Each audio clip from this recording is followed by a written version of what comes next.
بسم اللہ الرحمن الرحیم۔ معوذتین کیا ہیں؟ قرآن کریم کی آخری دو صورتیں سورہ فلق اور سورہ ناس معوذتین کہلاتی ہیں، یعنی اللہ کی پناہ میں دینے والی دو صورتیں۔ یہ دونوں صورتیں اس وقت نازل ہوئی تھیں جب ایک منافق یہودی اور اس کی بیٹیوں نے آن حضرت صلی اللہ علیہ وآلہ وسلم پر جادو کیا تھا، جس کے کچھ اثرات آپ پر ظاہر بھی ہوئے تھے اور آپ صلی اللہ علیہ وآلہ وسلم پر مرض کی کیفیت ظاہر ہونے لگی، جس کی تفصیل حضرت عائشہ رضی اللہ تعالی عنہا نے اس طرح بیان فرمائی ہے کہ آپ صلی اللہ علیہ وآلہ وسلم نے کوئی کام نہیں کیا ہوتا تھا، لیکن خیال شریف میں یہ بات آتی تھی کہ یہ کام میں نے کر لیا ہے، حالانکہ آپ صلی اللہ علیہ وآلہ وسلم نے وہ کام سر انجام نہیں دیا ہوتا تھا۔ چنانچہ آپ صلی اللہ علیہ وآلہ وسلم نے اللہ تعالیٰ سے اس کے لیے دعا فرمائی تو اس کے علاج کے طور پر اللہ تعالیٰ نے یہ دو صورتیں نازل فرمائیں اور آپ صلی اللہ علیہ وآلہ وسلم کو وحی کے ذریعے سحر کی جگہ بتلائی گئی اور وہاں سے مختلف چیزیں نکلیں اور ایک دانت بھی نکلا جس میں گرہیں لگی ہوئی تھیں۔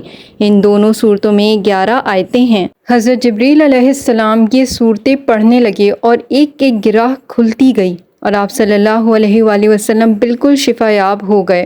ان دونوں صورتوں میں آپ صلی اللہ علیہ وآلہ وسلم کو جادو ٹونے سے حفاظت کے لیے ان الفاظ میں اللہ تعالیٰ کی پناہ مانگنے کی تلقین فرمائی گئی ہے۔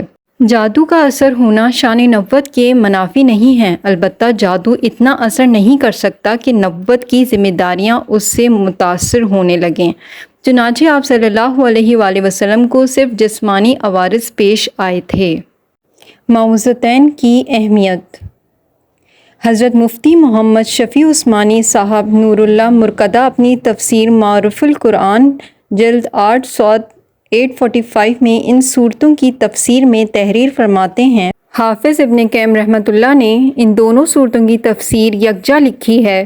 اس میں فرمایا ہے کہ ان دونوں صورتوں کے منافع اور برکات اور سب لوگوں کو ان کی حاجت و ضرورت ایسی ہے کہ کوئی انسان ان سے مستغنی نہیں ہو سکتا، اور ان دونوں صورتوں کو سحر اور نظر بد اور تمام آفات جسمانی اور روحانی کے دور کرنے میں تاثیر عظیم ہے، اور حقیقت کو سمجھا جائے تو انسان کو اس کی ضرورت اپنی سانس اور کھانے پینے اور لباس سب چیزوں سے زیادہ ہے۔ معوذتین کے چند اہم فضائل۔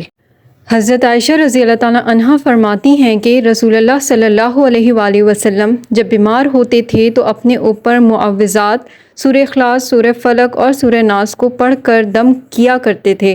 جب آپ صلی اللہ علیہ وآلہ وسلم کے مرض وفات میں آپ صلی اللہ علیہ وآلہ وسلم کی تکلیف بڑھ گئی تو میں یہ صورتیں پڑھ کر آپ کے ہاتھ پر دم کر دیتی تھی اور آپ صلی اللہ علیہ وآلہ وسلم اپنے تمام بدن پر ان کو پھیر لیتے تھے، اور میں یہ ایسا اس لیے کرتی تھی کہ آپ صلی اللہ علیہ وآلہ وسلم کے مبارک ہاتھوں کا بدل میرے ہاتھ نہ ہو سکتے تھے۔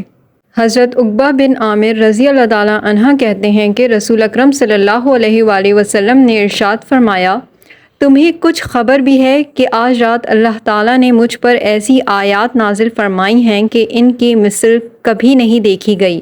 وہ ہیں قل اعوذ برب الفلق، قل اعوذ برب الناس۔ حضرت عقبہ بن عامر رضی اللہ تعالیٰ عنہ سے مروی ہے، وہ فرماتے ہیں کہ میں ایک مرتبہ رسول اکرم صلی اللہ علیہ وآلہ وسلم کے ساتھ ابوا اور جحفہ کے درمیان جا رہا تھا۔ اچانک تیز آندھی اور سخت تاریکی نے ہمیں گھیر لیا تو نبی اکرم صلی اللہ علیہ وآلہ وسلم اعوذ برب الفلق اور اعوذ برب الناس کے ذریعے اللہ تعالیٰ کی پناہ مانگنے لگے اور فرمایا، اے عقبہ، تم بھی ان دونوں صورتوں کے ذریعے پناہ مانگو۔ کسی بھی پناہ حاصل کرنے والے نے کبھی ایسی پناہ حاصل نہیں کی جیسی ان دو صورتوں کے ذریعے پناہ حاصل ہوتی ہے۔ اور حضرت عقبہ رضی اللہ تعالیٰ عنہ فرماتے ہیں، میں نے آپ صلی اللہ علیہ وآلہ وسلم کو سنا کہ آپ صلی اللہ علیہ وآلہ وسلم نماز کی امامت کرواتے ہوئے ان دونوں صورتوں کی تلاوت فرما رہے تھے۔ ان احادیث سے یہ بات ثابت ہوتی ہے کہ معوذتین کو پڑھنے سے انسان ہر قسم کی آفات و بلیات، جنات و شیاطین کے شر، حاسدین کے حسد اور نظر بد سے محفوظ رہتا ہے۔ نیز بیماری میں ان کے ذریعے دم کرنا مؤثر ترین طریقہ علاج ہے۔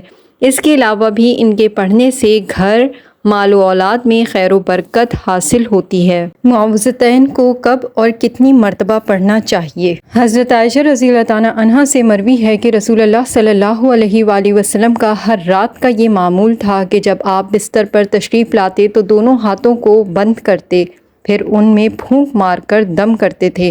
آپ صلی اللہ علیہ وآلہ وسلم ان دونوں ہاتھوں میں قل هو اللہ احد، قل اعوذ برب الفلق، قل اعوذ برب الناس پڑھ کر دم کیا کرتے تھے۔ پھر آپ صلی اللہ علیہ وآلہ وسلم ان دونوں ہاتھوں کو پورے جسم پر پھیرتے تھے، جہاں تک ہاتھ کی رسائی ہو سکتی ان کو وہاں تک پھیرتے تھے۔ سر سے ابتدا فرماتے تھے، اپنے سر مبارک پر، پھر چہرے انور پر اور جسد اظہر کے سامنے کے بدن پر۔ اس طرح آپ 3 مرتبہ یہ عمل فرماتے تھے۔ حضرت عقبہ بن عامر رضی اللہ تعالیٰ عنہ فرماتے ہیں کہ رسول اللہ صلی اللہ علیہ وآلہ وسلم نے مجھے حکم فرمایا کہ میں ہر نماز کے بعد معوذتین پڑھا کروں۔ حضرت عبداللہ بن خبیب رضی اللہ تعالیٰ عنہ روایت کرتے ہوئے بیان کرتے ہیں کہ رسول اللہ صلی اللہ علیہ وآلہ وسلم نے مجھ سے ارشاد فرمایا، تم صبح و شام 3 بار قل هو اللہ احد اور معوذتین سورہ فلق اور سورہ ناس پڑھا کرو، ایسا کرنا تمہارے لیے ہر چیز سے کافی ہو جائے گا۔ ان احادیث مبارکہ میں سورہ اخلاص، سورہ فلق اور سورہ ناس کو صبح و شام 3 مرتبہ اور رات کو سونے سے پہلے 3 مرتبہ پڑھنے اور نمازوں کے بعد بھی معوذتین پڑھنے کا ذکر موجود ہے۔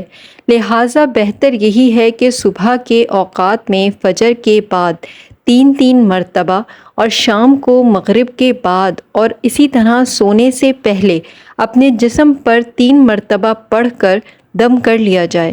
ایسا کرنے سے انشاءاللہ ہر طرح کی ظاہری اور باطنی آفات و شرور سے حفاظت حاصل ہوگی۔ ایک اور کتاب سے جو مجھے معلومات حاصل ہوئی ہیں وہ بھی آگے آپ سے شیئر کر رہی ہوں، سید ابو العلا مودودی کی کتاب۔ حضرت عقبہ بن عامر رضی اللہ تعالیٰ عنہ بیان کرتے ہیں کہ رسول اللہ صلی اللہ علیہ وآلہ وسلم نے ایک مرتبہ مجھ سے فرمایا، تم نے دیکھا آج رات ایسی آیات اتری ہیں کہ کبھی ان کی نظیر نہیں پائی گئی، اور وہ ہیں قل اعوذ برب الفلق یعنی سورۃ الفلق اور قل اعوذ برب الناس یعنی سورۃ الناس۔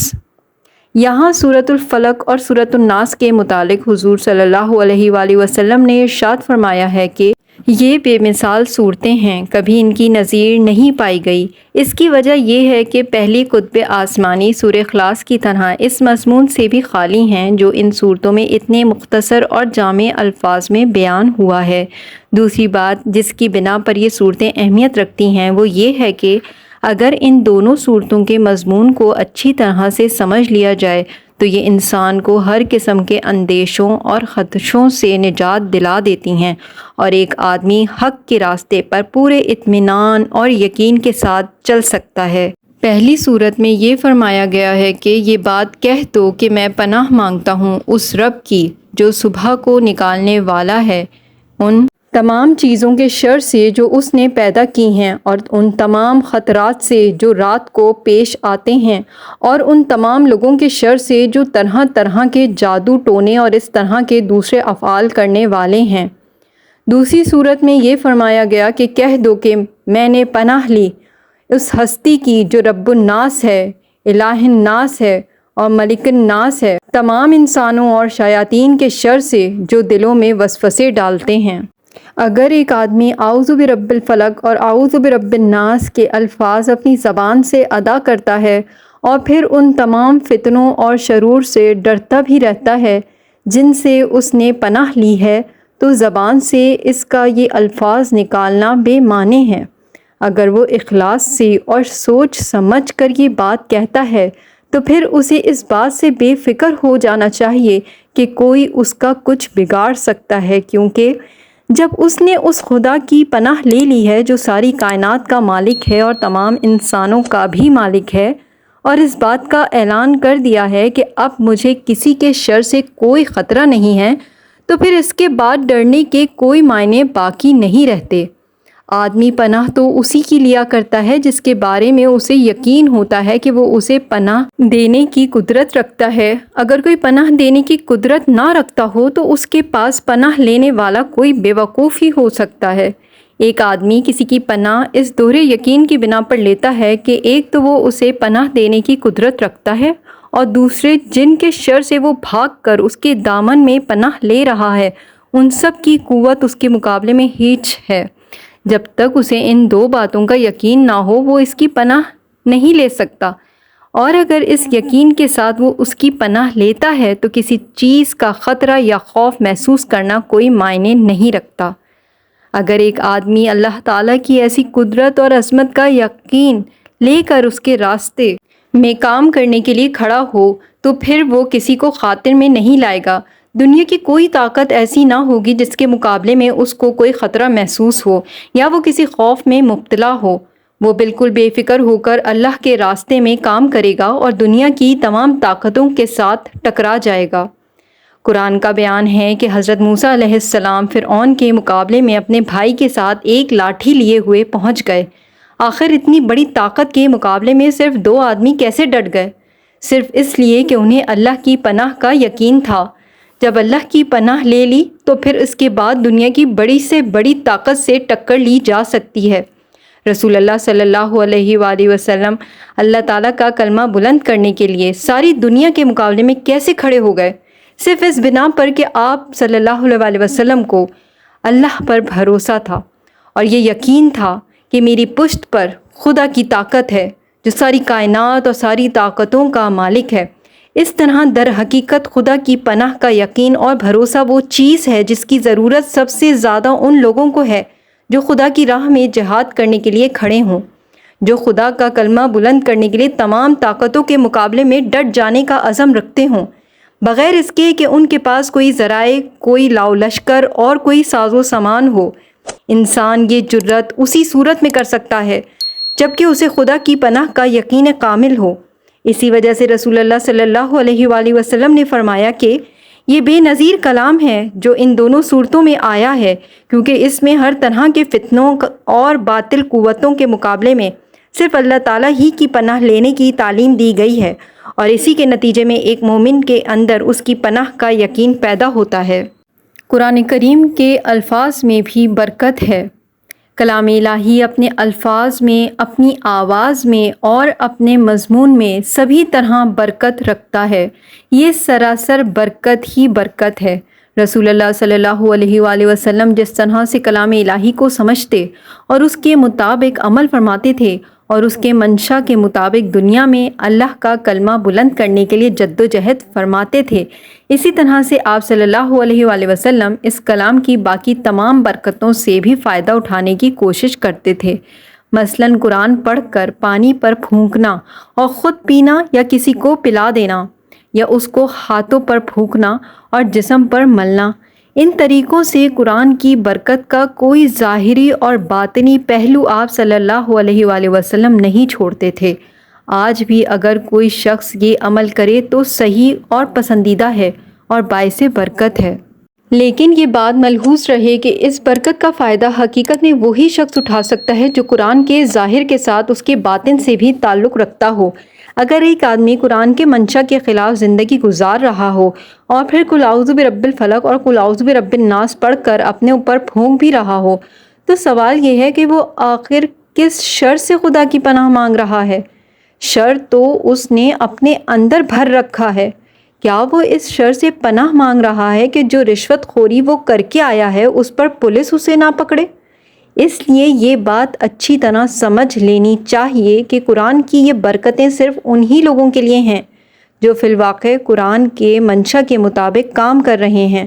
اس کے بعد قرآن کے الفاظ کی برکت بھی انہیں حاصل ہوگی، لیکن جو لوگ قرآن کے الفاظ و مضامین سے رات دن لڑ رہے ہوں اور اپنے قول و فعل سے اس کے معنی کی نفی کر رہے ہوں، ان کے لیے یہ برکتیں نہیں ہو سکتیں۔